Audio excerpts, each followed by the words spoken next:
Bonjour à toutes et bonjour à tous. Aujourd'hui, je voulais vous parler du solde de tout compte. Alors vous savez qu'effectivement, à la fin d'un contrat de travail, très souvent l'employeur va vous faire un solde de tout compte. Alors, question qui peut se poser, est-ce que je dois le signer? Est-ce que je dois le contester? C'est assez fréquent, ce sont des questions qui reviennent de manière récurrente, raison pour laquelle je voulais faire un petit point là-dessus. Alors, d'abord, il faut savoir qu'est-ce que c'est que le solde de tout compte. Le solde de tout compte, il faut savoir d'une part qu'il n'intervient qu'à la fin du contrat de travail, à la rupture du contrat de travail, c'est-à-dire quelles qu'en soient les causes, que ce soit à l'issue d'un licenciement ou que ce soit même à l'issue d'une simple démission. Et une fois qu'on a fini le préavis, si on est en préavis, c'est vraiment ce qui se remet, ce sont les sommes qui sont remises à la fin du contrat de travail. C'est une obligation pour l'employeur que de vous remettre ce solde de tout compte. Il a l'obligation de le faire, c'est très important. S'il ne le fait pas, d'ailleurs, vous pouvez le demander, y compris en référé devant le Conseil des prud'hommes, exiger en fait qu'on vous remette ce solde de tout compte. Mais ce qui est important, c'est de savoir à quoi ça sert et qu'est-ce qu'il dit. En fait, ce solde de tout compte, il va faire l'inventaire des sommes que vous paye l'employeur une fois le contrat de travail terminé. S'il vous reste des salaires, par exemple, des indemnités, des frais ou des congés payés. Donc, c'est ce qui met fin évidemment à la rupture du contrat, et c'est les sommes qu'on vous verse à cette occasion-là. Alors, plusieurs questions se posent, et la première c'est, est-ce que je dois le signer? Alors, si vous signez le solde de tout compte, vous reconnaissez, d'une certaine manière, qu'on vous a versé les sommes qui sont tout simplement mentionnées. Vous n'êtes pas obligé de le signer. Si vous ne le signez pas, la conséquence, c'est que c'est à l'employeur de prouver qu'il vous a versé ces sommes. C'est différent de la contestation, parce qu'évidemment, le sujet qui revient, c'est souvent celui-là. Dois-je contester ou non ce solde de tout compte? Pourquoi?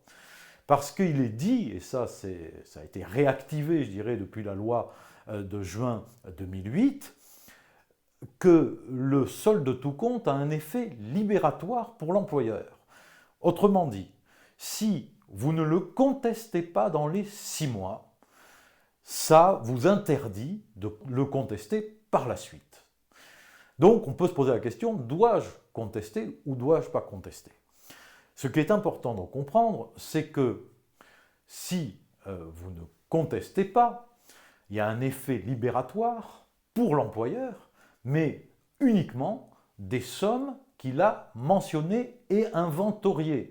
Il ne peut pas, sinon ça ne serait pas valable, faire un global en disant je vous remets telle somme au titre de ce que je vous dois d'une certaine manière ou des indemnités, des frais liés à la rupture, à l'exécution du contrat de travail, etc.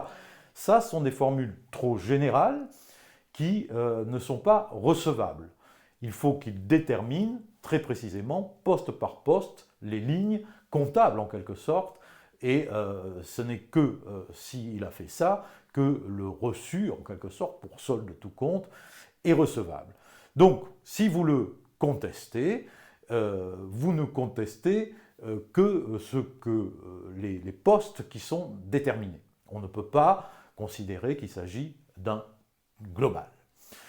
Vous pouvez aussi mettre, c'est reçu et admis, que vous contestez sous réserve de vos droits présents, passés et futurs. Ça n'aura pas alors l'effet d'un reçu pour solde de tout compte, c'est-à-dire que ça n'aura pas l'effet libératoire que vous pouvez attendre. Pourquoi?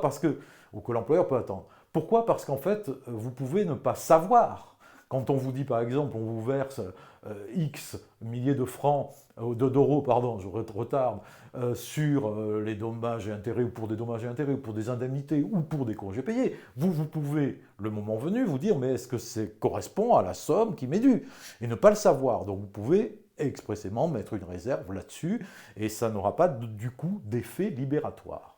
De la même façon, si dans le délai imparti des 6 mois, vous avez convoqué votre employeur devant le Conseil des prud'hommes, par exemple, c'est comme une contestation que vous auriez faite en bonne et due forme. C'est-à-dire, ça revient au même et ça n'a donc toujours pas l'effet libératoire. Encore une fois, ce qu'il faut retenir, c'est que l'effet libératoire pour l'employeur ne vaut que pour les sommes qu'il a clairement identifiées. Et s'il ne les a pas clairement identifiées, ça n'a pas de valeur libératoire pour l'employeur.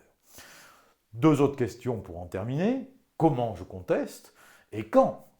Quand? Eh bien, il y a effectivement un délai de 6 mois, à partir duquel, si vous ne l'avez pas contesté dans le délai de 6 mois, ça aura libéré l'employeur, vous ne pourrez plus lui réclamer ces sommes-là. Mais 6 mois qui courent à partir de quand?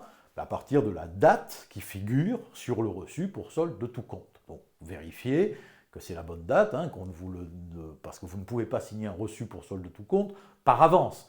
Il faut évidemment que ça ait lieu à la rupture du contrat, une fois que le contrat est définitivement terminé et rompu. Et donc, à vous de vérifier, et ça fait courir le délai de 6 mois.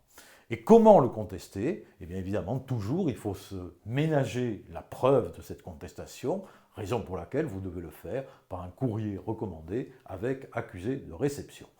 Il a été admis par la jurisprudence qu'un courrier simple, dès lors qu'il n'est pas contesté par l'employeur, c'est-à-dire qu'il reconnaît l'avoir reçu, pourrait aussi servir de preuve. Mais enfin, la précaution recommandée avec accusé de réception ou contestation devant le Conseil des prud'hommes, saisine dans l'intervalle de ces 6 mois, qui vaudra l'équivalent d'une contestation. J'espère avoir été relativement clair, parce que ce sont des sujets qui reviennent assez fréquemment, pour vous en informer. Et je vous dis bien entendu, comme toujours, à la prochaine si cette vidéo vous a intéressé.